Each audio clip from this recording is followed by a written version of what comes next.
How to use Temu coupons and promo code. So in order to use Temu coupons and promo code, you can apply them either during the checkout procedure or by searching for a specific bundle code directly in the app.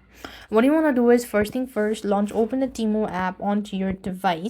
Once you're logged into your Temu, then you just want to go ahead and add the item to your cart.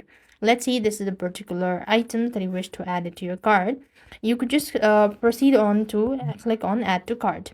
When you could just go ahead and click on check out this item, and you have to provide in your shipping address first thing.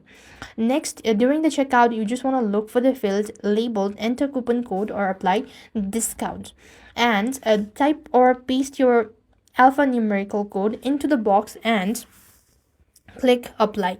Once you do this, you have to go ahead and ensure your order or your total reflects the discount before completing your purchase. And that's how you're going to redeem Temu coupons and promo code. I hope the video was helpful. Make sure to like, share, and subscribe. Thank you for watching. See you in the next video.